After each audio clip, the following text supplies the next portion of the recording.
and Britain announced it was sending tanks to the Gulf.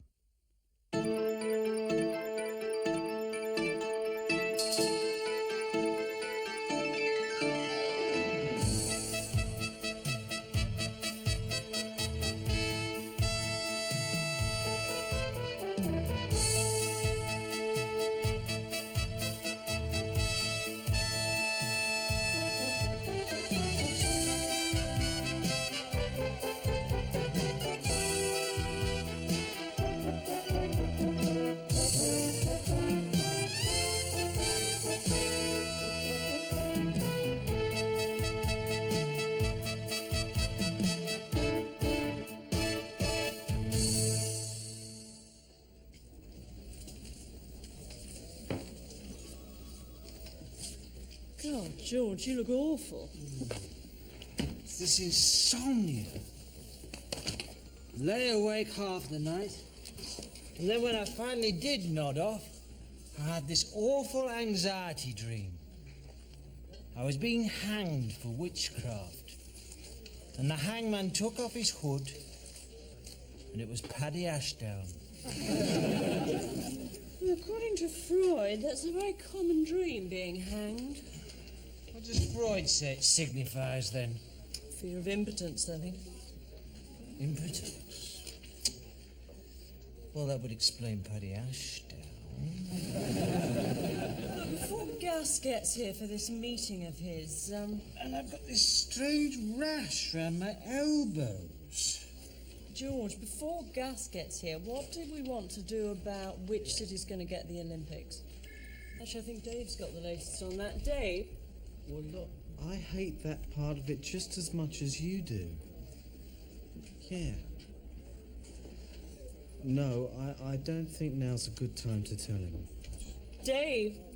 Oh, look, listen, I've got to go. Yes, you know I do. Yeah. Okay, bye. It's my insurance broker. What can I do for you? 1996, the Olympics. Ah, yeah, the whisper is it's going to be Atlanta. What? Oh, God. Not another American Olympics. Just see the opening ceremony. The Teenage Mutant Hero Turtles singing the Star-Spangled Banner. Greetings, team. This is Jeff. Jeff is from People Count Limited, the world's leading consultancy on workplace stress. Now, I'm sure we'd all like to welcome him. Welcome, Jeff. Why are you here? I expect my stomach now. He's here because the weekend course that I attended, How Sick Are Your Staff, showed me that our working methods are inflexible, unresponsive, and worst of all, they promote stress. Jeff, what are the early signs of stress that we should look out for? Well, Gus, basically various key indicators like insomnia, anxiety dreams, short attention span, a morbid obsession with trivial symptoms, sudden changes of mood, temper tantrums, Stabbing people. sarcasm, irrational aggression. These are all possible indicators of a build-up of stress. Now, together with Jeff, we'll be embarking on a program to help you all identify and deal with stress. And to this end, we've decided to turn the conference room into an anti-stress room. That's right. And in the room, you'll find this dummy, which you can pummel to relieve the anxieties imprisoned within your psyche. God, I hate all this American bollocks. I think you're being a smidgen insular, Alex. This strategy has worked very well in Britain. For example, for stressed computer programmers in Milton Keynes. Of course they're stressed. They live in Milton Keynes. Now, I'm sure we will all respond to this challenge with a sense of purpose and direction. I got drunk in Milton Keynes once. I ended up in bed with a female ventriloquist. Yes, well, It's very strange when the wardrobe asks, "How was it for you?" Yes, well, I sense we may be straying down Tangent Boulevard here. So I suggest that we end this meeting now. If that's okay with everyone. George, could we have a quick head-to-head? Yeah, sure. George. Now, there's a rumour that our farmers may be attacking French lorries to stop them bringing cheese into Britain. Oh, right. See if you can get some pictures. I'll do my best. George, you got my note about modelling for that mail order catalogue. That is okay, isn't it? Well... It's just I'm very keen to diversify. I'd like to see Sally Smedley, the newsreader, explode in lots of different directions. Wouldn't we all? Well, George. I'll give it my consideration, Sally, OK? Now I'm due in with Gus. George, do you fancy a flutter on this horse me and Henry just bought a share in? It's a surefire, sir.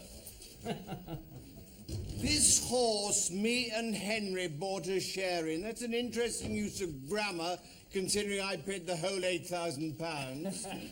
Well, I'll pay my share just as soon as my cash flow starts flowing, honest. I got another bill this morning, £325 for stabling charges. Where are they stabling this horse, Claridge's?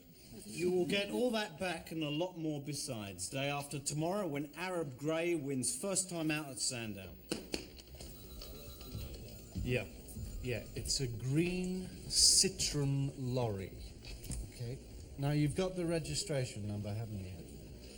No, don't worry. I'll bring the kerosene. George, stress is maladaptive. Stress is aggression-friendly. And worst of all, it's stigmatic. No one likes to admit they're a victim of stress. Why are you telling me this? I'm just talking generally about stress. Yes, but I'm the only other person in this room, aren't I? So you can't be talking generally at all, can you? All right, George. I'll come clean. There is a victim of stress in this room. And you're looking at him. Oh, right. I mean, Until now, George, I've been a case study. I've been secretive. I've been distrustful. Well, not anymore. From now on, I share my strategies and objectives, George. Here, have a stress ball. Now, have you got any feelings you'd like to share with me? well... Go on. Well, it's just that, well, if you really expect us all to open up and start sharing our feelings, well, it's just not going to work. Why not? Well, because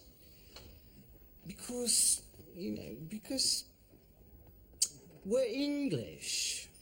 We're just not very good at, Now, I respect your input, George, but I'd appreciate it if maybe you kept your doubts on a low flame on the back burner.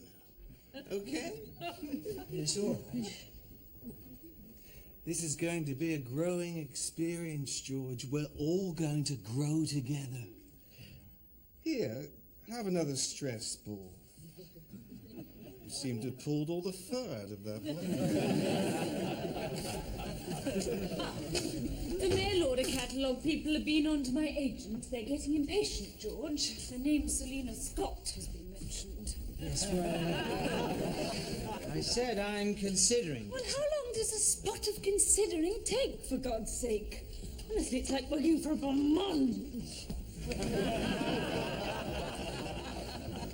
She just gets more and more bad-tempered, doesn't she, Dave? Well, I don't think it's sordid. No. Our relationship is more than that. Anyway, I've got to go now. Yeah. Okay, fine. Your insurance broker? No. It's my accountant.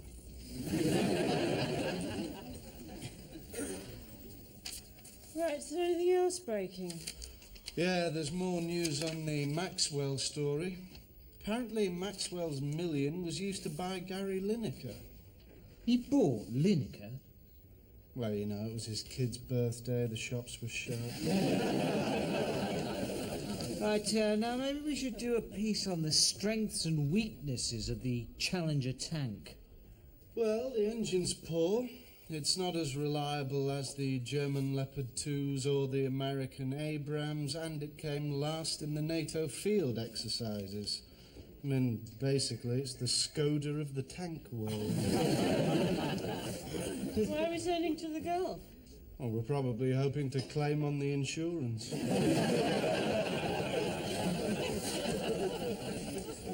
For God's sake, can't we use beagles for this? Yes, now, this polygraph records pulse, blood pressure, other stress indicators. Ah, now that's interesting, Henry. Your polygraph's just peaked, which shows you're stressed. I'm stressed because of this. £825 deposit against racecourse fees. Money well spent, Henry, as you will see when Arab Grey sails past the winning post tomorrow afternoon. Fancy a bet on him, Sally? No, thanks, Dave. I'm not very keen on racing. Well, I go to Ascot, of course. I enjoy that. You get such a lovely view from the royal enclosure. Last year, I had a lovely chat with Princess Margaret between races. She actually made a point of coming over and talking to me. What did she say? She said, as you're already at the bar, do you think you could get me vodka? It was very nice. Very humorous. Is my polygraph registering coma yet? Dave, have you seen this? There's more trouble over these lesbian sex scenes in this BBC play about Vita Sackville West. Disgraceful. No respect, that's the trouble. When's it on? Tonight. Now, there's also... BBC Two, is it? Yes.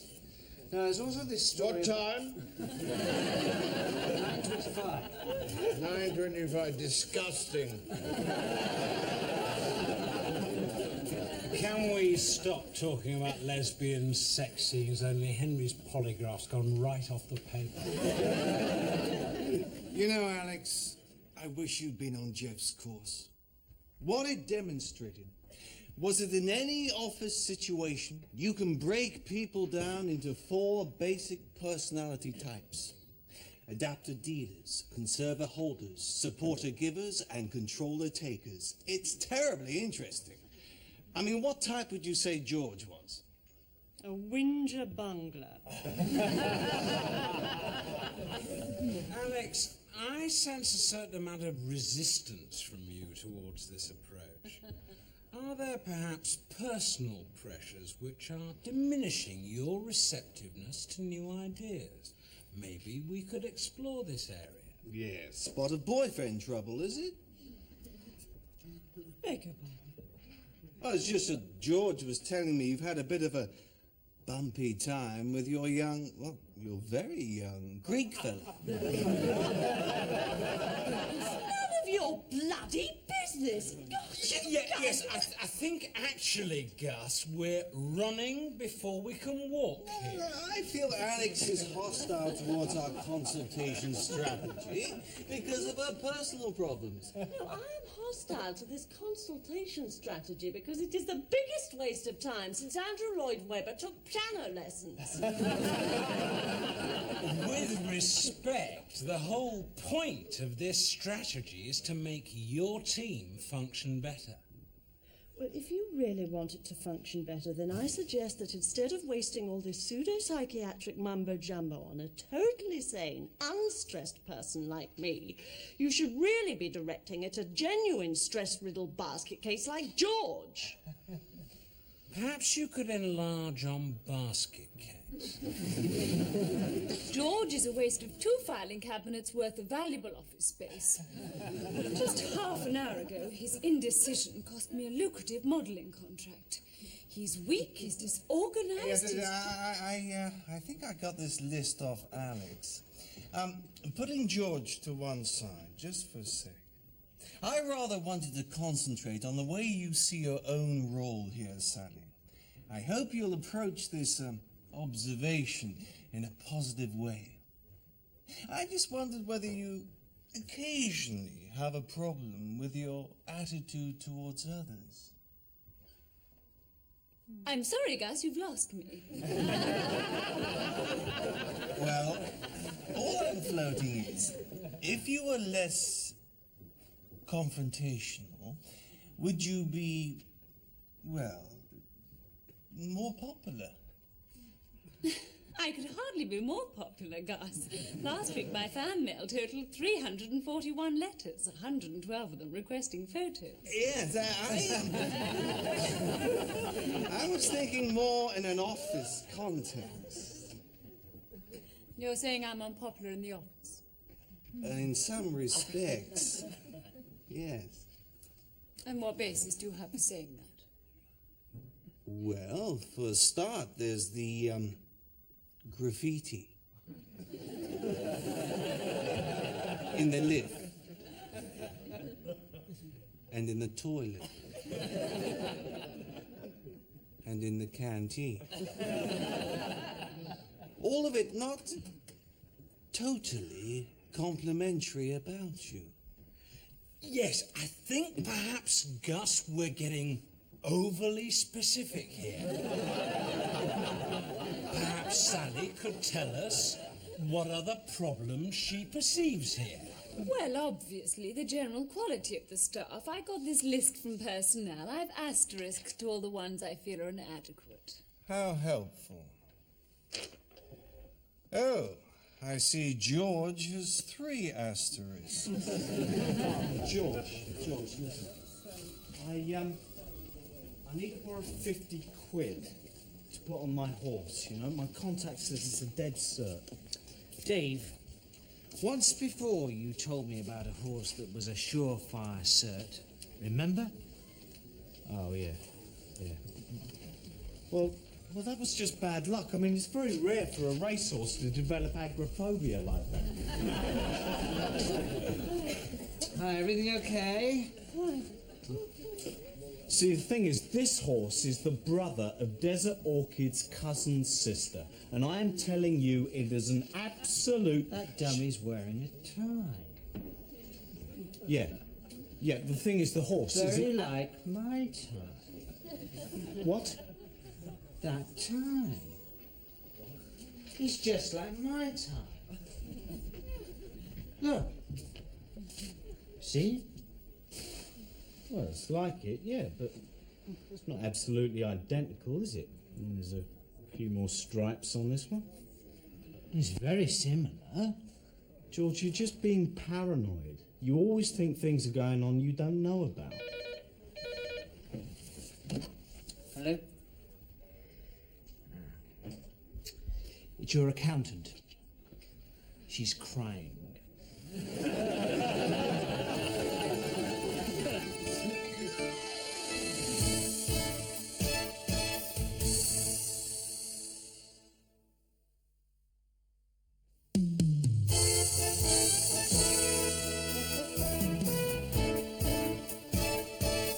Gus and Jeff want you, Damien.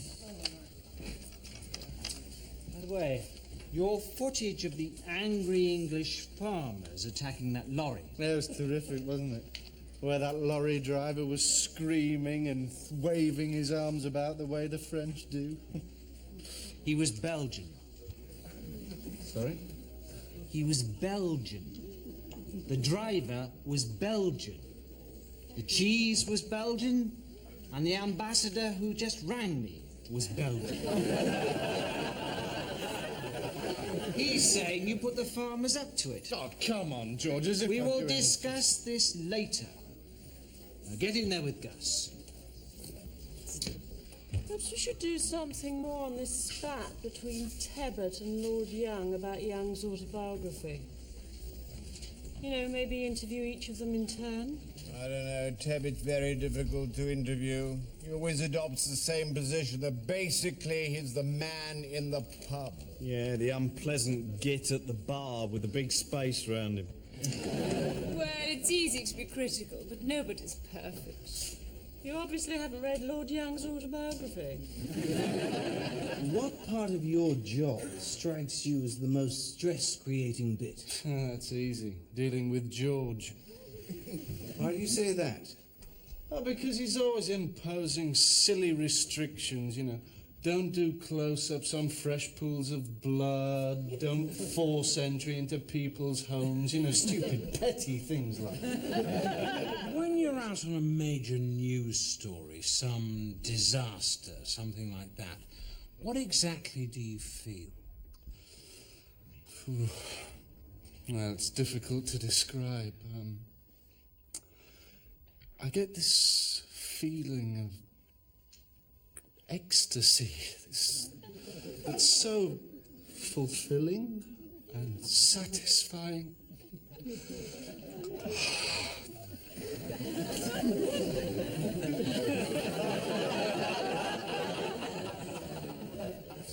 Right, well, I think that tells us all we need to know for now. Are you busy, Gus? Just winding up. Thank you, Damien. Did you tell Sally she was unpopular? Only she's going round forcing people to read her fan mail. I tell you, all this stress therapy is just destroying office morale. It's a very worthwhile exercise. We've just had a very interesting session with Damien. Yes, very interesting case study. His polygraph records show a personality completely stress-free. Really? Psychotic, but completely stress-free. The thing is, You couldn't send Dave in, could you? yes, Gus. Dave, the quacks want you. Oh, no. I've got the racing on the telly. Arab Gray's in the paddock. He's looking superb. Yes, well, you could just get in there and suffer like the rest of us. Ah, Henry, whilst I remember, can you not put that little sneer into your voice every time you say the words Gerald Kaufman? I'm trying, George. It's involuntary. It just seems to creep in. Yes, well, could you try and restrain it a little? Everything all right, Sally? Fine. No, she seems to have relaxed a bit. I had the same thing a few years back with Leon Britton. Whenever I said his name, for some reason, I'd always find myself... Wearing my cardigan now. What? The dummy's got my cardigan on. You know, the blue one I sometimes wear to work. Well, it's, yes, it's similar, I suppose. It's very similar. Extremely similar. Well, it's nearly time for the off. I must watch my newly acquired thoroughbred annihilate the field in the 3:30. Yes, right. Hi, George. Hi, Damien.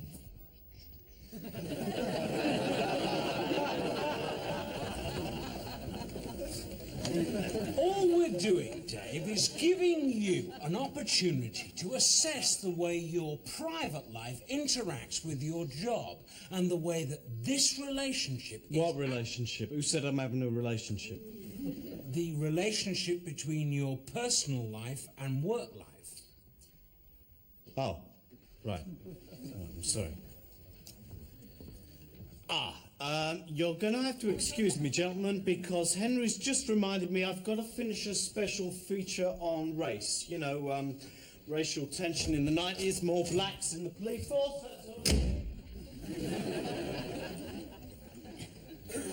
Followed by Sweet Sue.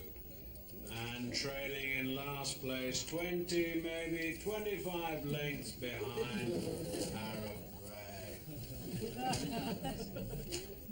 And that's a magnificent animal, is it? Well, maybe it didn't like the going. It's only a 2-year-old. Probably prefer a right-handed course. It's a pretty colour, isn't it? Dave, are you in favour of adoption? Eh? Because it'll be the only way you can have children. I'm about to nail you to the wall by your genitalia. Hey, come on, lighten up, Henry. I lost 50 quid as well, you know. Well, technically it was Damien's 50 quid, but I still lost... £50? You persuaded me to sink £8,000 in that enigmatic. I bought it sight unseen on your recommendation.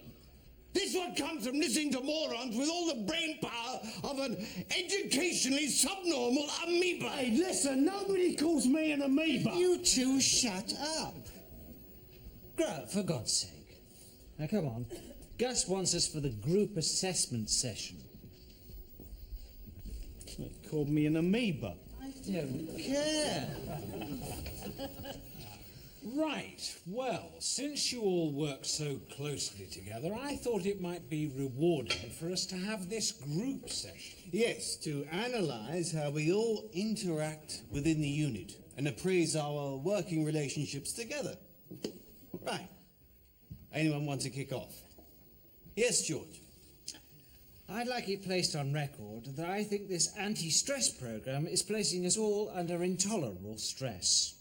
With respect, George, I think perhaps that comment tells us more about you than the program.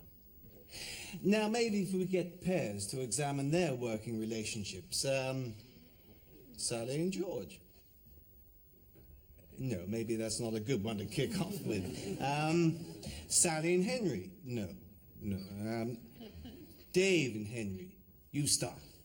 I don't think that's a good one to kick off with either. Henry, you begin. How do you perceive David? I really don't think this is a good idea, Gus. My perception of Dave is that he's a walking disaster area. He's feckless, unreliable, he doesn't concentrate, his attitude's appalling. And if he put a tenth of the energy into his work that he puts into stupid bets, conning his friends, and shagging the wife of someone that accounts, then we'd all be a bloody sight better off.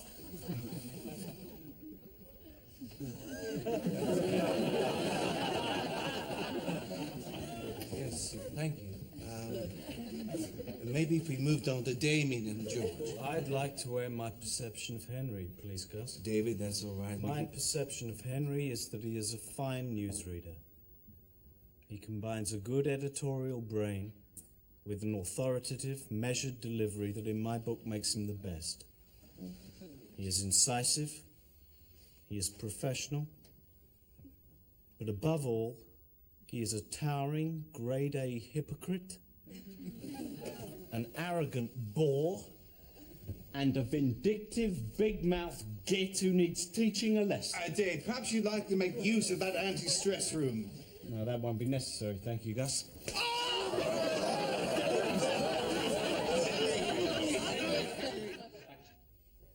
Well, that was some left hook Henry threw at Dave. Shame your face got in the way, Gus. I'll teach you to try and mediate. Hooligans. Absolute hooligans. Absolutely. It was a good rumble, though, wasn't it? Henry fought a really clever fight. You know, I've never seen a stapler used as a tactical weapon before. I just can't believe it. I've actually been struck by one of my own employees. It's unimaginable. Oh, I don't know. I imagine it quite a lot. I think my nose is broken. Yes, of course, this means we'll have to extend the programme. What? Well, violent flashpoints like this indicate that stress factors have reached chronic levels. You've got a sick office here, Gus, one that needs urgent and progressive psychosurgery. Now shut up. Well, there you are, you see, you're a case in point. Get out! Now! Go on! Right. Bloody quack. I've just worked out what personality type you are. What? A shyster plonker. Or is it a waffler wanker? Right. Where are Dave and Henry? I want them back up in here now. Are you sure you don't want to share this strategy and objective with us, If Gus? I say I want them in here, I want them in here. I'm in charge here. Oh. So the growing together is on the back burner then, is it? Yes, it is. Thank God for that. I want you to know, George, that I blame you for all of this. You should be able to control your staff. Well, it wasn't me who opened the floodgates. I warned you several times, but oh no. Stop bleating! You are such a whinger, George. And I'm not the only one who thinks it. You are pathetic. Alex, arrange to have those two Neanderthals brought up in here. I'm going to crucify those bastards. If anyone wants me, you'll find me in the anti-stress room.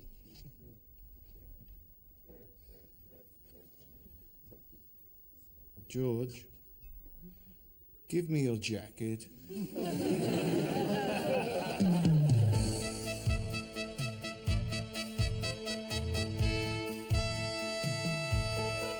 Wasn't George Best a disgrace on Wogan? They had to carry him out of the studio. Probably had to carry him into the studio by the look of him. I don't know why they invited a Vulcan on entity like Best onto their show. You've never been on Wogan, have you, Sally? No.